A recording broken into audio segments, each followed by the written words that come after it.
Ok? Correção do simulado 1 de filosofia, origem da filosofia e filosofia pré-socrática, aqui dos terceiros anos. Eu vou ler as questões, comentá-las, e depois vocês me mandam ali um feedback de como vocês foram, tá? Então vamos lá, aproveitando para fazer uma revisão. A partir dos textos abaixo, responda as questões 1 e 2. Texto 1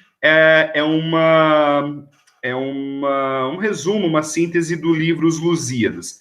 Os Lusíadas é uma epopeia escrita por Luís Vaz de Camões, publicada em Lisboa em 1572. O poema épico remonta ao cenário mítico dos oceanos e do Oriente e conta a saga do povo português até as Índias, a comando do herói Vasco da Gama, capitão virtuoso que é abençoado pelo Deus do Santo Ofício e pelos seres sobrenaturais, como deuses gregos, em sua luta contra os monstros, seres mágicos, povos ímpios e outras vicissitudes. Bom, só historicamente conversando, Santo Ofício era como a Igreja Católica era chamada antes do século XIX, quando havia Inquisição, né? Antes do século XVIII, vai. Texto 2. Ela já é um pedaço, um parágrafo, né, dos Lusíadas. Responde o valoroso capitão: dar-te-ei, senhor ilustre, relação de mim, da lei e das armas que trazia. Então eu vou falar de mim, das armas que eu trago, quem eu sou e da lei que eu sigo, né? Não sou da terra das gentes enojosas da Turquia, mas sou da forte Europa belicosa. Belicosa é a fim de fazer guerra, guerreiro. Busco a terra da Índia tão famosa. A lei que tenho é daquele cujo império obedece o visível e o invisível. A lei que criou todo o mundo, tudo o que sente, tudo que é insensível, que padeceu em dor e sofrimento, que desceu à terra para fazer subir os mortais da terra aos céus. Então, obedece à lei da Igreja Católica. Questão de número 1. Em relação às epopeias, são construções meramente fantasiosas? Jamais. Meramente fantasiosas, não. As epopeias são um campo do conhecimento aonde, em relação com o passado mítico, as pessoas trabalham uma função educativa, ensinando o que é certo, o que é errado, explicando a natureza. Não é puramente fantasia, é um campo do conhecimento. São elaborações míticas exclusivas dos aedos? Não. A própria Lusíadas mostra que os aedos, aqueles cantores do período homérico e pré-homérico, não só eles, né, que tinham as epopeias. Os Lusíadas é um exemplo, você tem exemplo brasileiro, como, por exemplo, Sagarana do Guimarães Rosa, que poderia entrar como uma epopeia, apesar de ela ser mais novela do que poesia. No entanto, ela é uma epopeia do povo mineiro.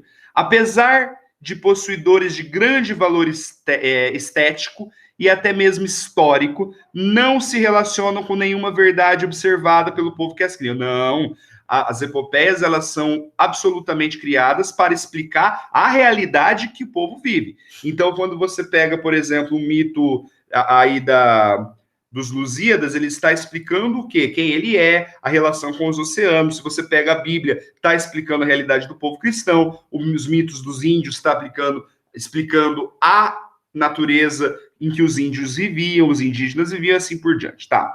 São narrativas que envolvem a cosmogonia, sim, né? O mundo explicado pelos mitos, e se relacionam intimamente com o passado, é verdade, e outros elementos culturais dos povos que as criam.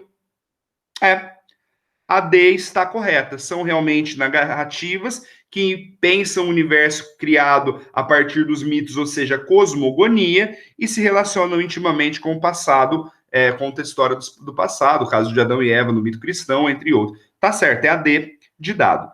Apesar de expressarem com clareza muitos aspectos da cultura do povo, sim, verdade, não baseia em nenhuma evidência, prova, assim sendo, não são uma forma de conhecimento. Não, se baseiam, às vezes, em evidências, né, ao explicar a natureza, e são, sim, uma forma de conhecimento independente da evidência. Você consegue ser educado a partir de narrativas míticas. Então, a 1 é a D de dado.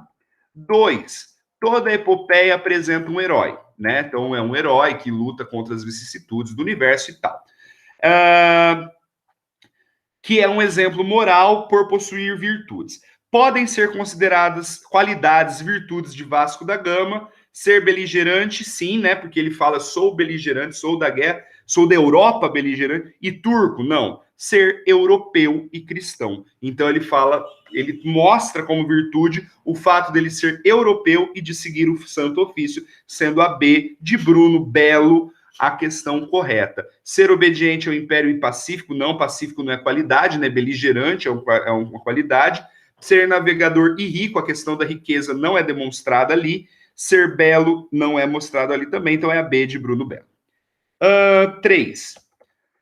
As lendas sempre foram alicerces para os povos antigos. Os gregos, por exemplo, tributavam suas origens aos heróis que protagonizavam a poesia de Homero, e os romanos, os irmãos Rômulo e Remo, filhos do deus Marte, eternizado no relato do historiador Tito Livio e também na Eneida, né, que é outra epopeia romana. Essas explicações lendárias alteram ou reinventam fatos históricos, justificando alguma condição ou ação posterior dos homens. É verdade. As epopeias, elas alteram, né? Elas não são contadas exatamente, ela não é história, né? Que está documentada com prova. Não, então elas alteram ou repensam, revisam, reinventam fatos históricos. No caso das poesias de Homero, seria a guerra de Troia, né, que aparece na Ilíada e na Odisseia, e no caso do Tito Livio ou da Eneida, que é escrita por um poeta chamado Virgílio, a origem de Roma a partir dos irmãos Rômulo e Rêmulo, que eram dois nobres que se perderam, foram alimentados por uma loba, depois vocês dão uma procurada. E realmente, então, é a A de amor. Sempre se basearam em acontecimentos reais. Não, os mitos nem sempre se baseiam em acontecimentos reais. Confirmam que as civilizações em sua origem não possuíam vínculo com seu passado lendário. Não. Todas essas civilizações construíam os seus valores a partir desse passado onde viviam as lendas. Afirmam uma reação inconsciente de todos os povos que tem por fundamento o ideal religioso desligado de qualquer interesse político. Não desliga poder religioso de poder político. Então isso já é um absurdo por si. Toda religião, ela está implícita à busca de poder. E outra coisa, não é uma reação inconsciente de todos os povos. Os povos têm consciência dos seus mitos. Então a D está errada de várias formas. São apenas formas artísticas e literárias independentes de política por serem externas. Não, os mitos, eles sempre estão ali para legitimar uma forma de poder também, que é o poder sacerdotal, o poder das lideranças religiosas. Então 3 é A de amor. Questão de número 4. Há, porém, algo de fundamentalmente novo na maneira como os gregos puseram a serviço do seu problema último, da origem e da essência das coisas. As observações empíricas que receberam do Oriente e enriqueceram com as suas próprias, bem como o modo de submeter o pensamento teórico e casual, o reino dos mitos, fundado na observação da realidade, aparentes do mundo sensível, um mito sobre o nascimento do mundo. Beleza, ele está falando ali sobre as escolas pré-socráticas do século 7 a.C. Veja bem, o que foi de novo nos gregos? Qual que era o diferencial? O fato que eles buscaram a origem e a essência das coisas. A partir da observação, o que é empírica? Da natureza. O empirismo, observar as coisas empíricas, é aquilo que eu posso perceber com os 5 sentidos, que receberam do Oriente e enriqueceram as suas próprias, a partir do quê? Das navegações no mar Mediterrâneo. Beleza. Então, a observação, gente, mundo empírico, mundo sensível, mundo físico, physis, é tudo aquilo que eu posso perceber com os meus 5 sentidos. Ok. Então, vamos lá.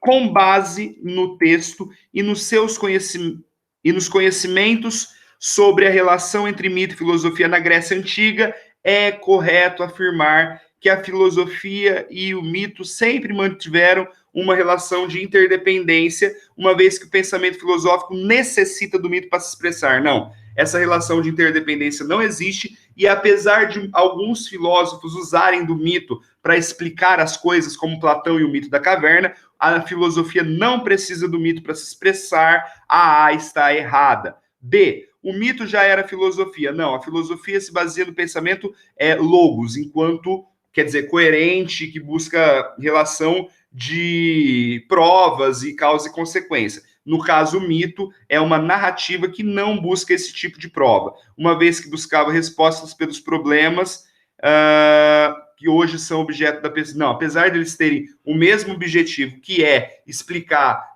fenômenos naturais e sociais, mito e filosofia são coisas diferentes.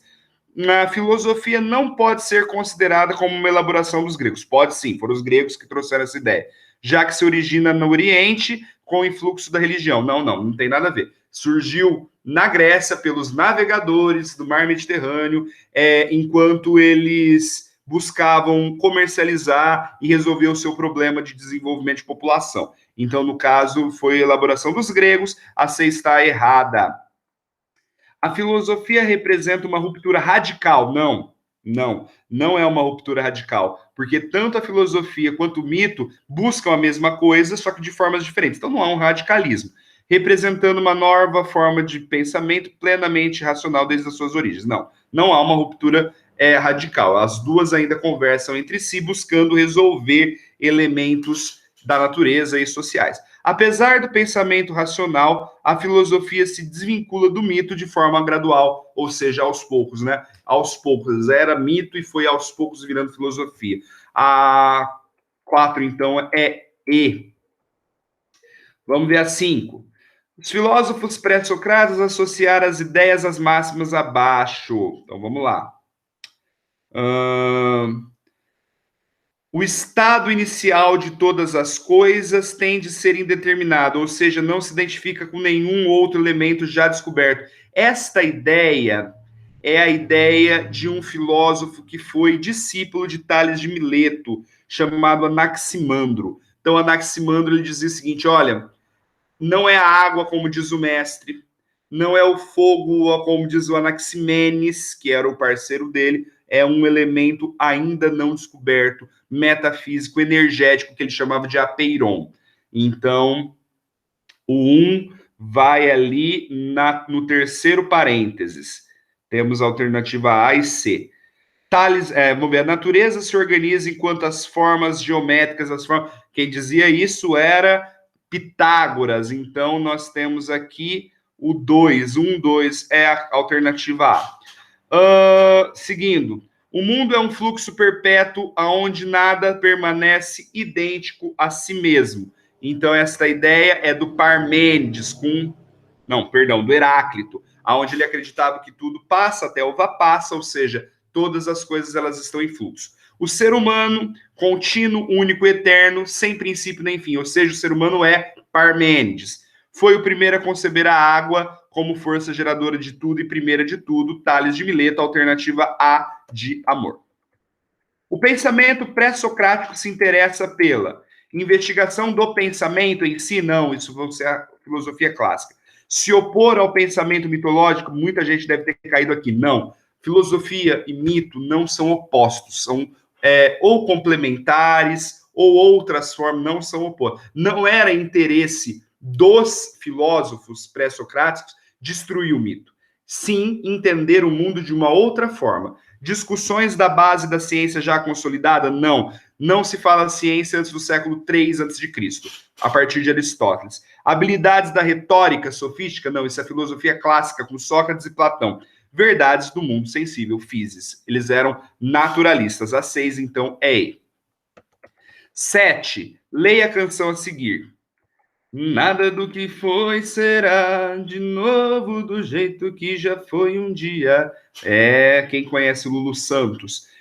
Tudo passa, tudo sempre passará. A vida vem em ondas como um mar, num indo e vindo infinito. Tudo que se vê não é igual ao que a gente viu há um segundo. Tudo muda o tempo todo no mundo. Bom, da mesma forma com que canta o poeta contemporâneo que vê a realidade passando como uma onda, pensou um dos filósofos pré-socráticos que denominavam a realidade da physis. Tal filósofo é o filósofo que dizia que tudo na physis passa, que não se pode banhar duas vezes no mesmo rio, é o filósofo Heráclito.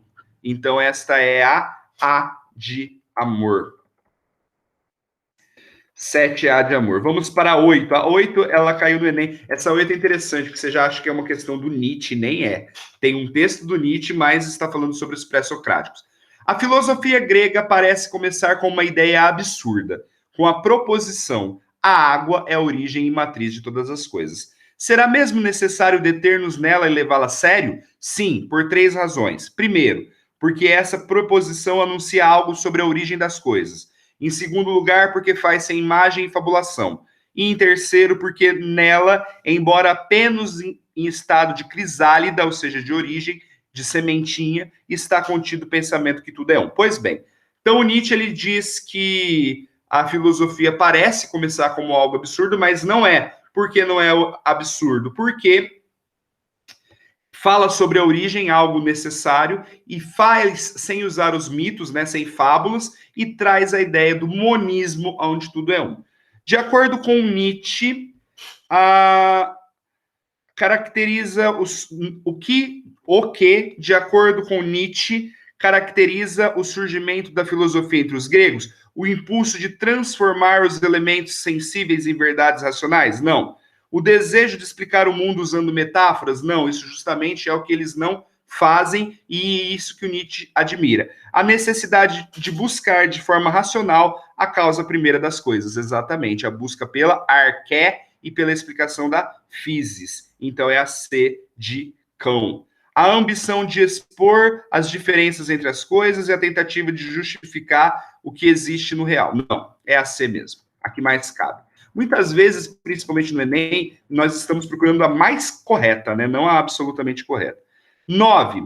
Tales foi o iniciador da filosofia da physis, pois o primeiro a afirmar a existência dos princípios originários únicos, princípio originário único, causa de todas as coisas que existem, sustentando que esse princípio é a água. Essa proposta é importantíssima, podendo, com boa dose de razão, ser qualificada como a primeira proposta filosófica daquilo que costuma se chamar de civilização ocidental.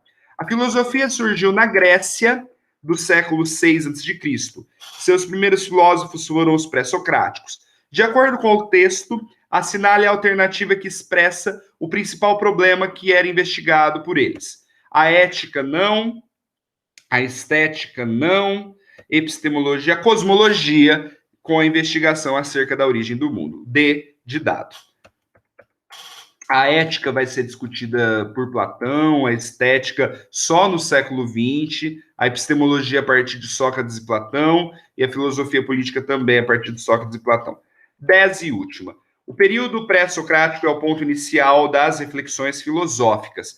Suas discussões se prendem à cosmologia, sendo a determinação da physis ponto crucial de toda a formulação filosófica. Em tal contexto, Demócrito afirma ser a realidade percebida pelos sentidos ilusória. Ele defende que os sentidos apenas capturam uma realidade superficial, mutável e transitória que acreditamos ser verdadeira, mas que os sentidos aprendem as mutações das coisas. No fundo, os elementos primordiais que constituem a realidade jamais se alteram. Então a gente percebe a alteração, mas aquilo que existe, que são os átomos, nunca se altera. Assim sendo, a realidade é uma coisa e o real é outra. Realidade é a materialidade, né? Mas o real é outra, que são os átomos, os pontos imutáveis, indestrutíveis e invisíveis. E para Demócrito, a physis é composta de átomos e de estudo. Beleza? Foi isso? Depois vocês me mandam como vocês foram. Qualquer dúvida, me procure pelo privado. Aquele abraço para todos vocês. Tchau.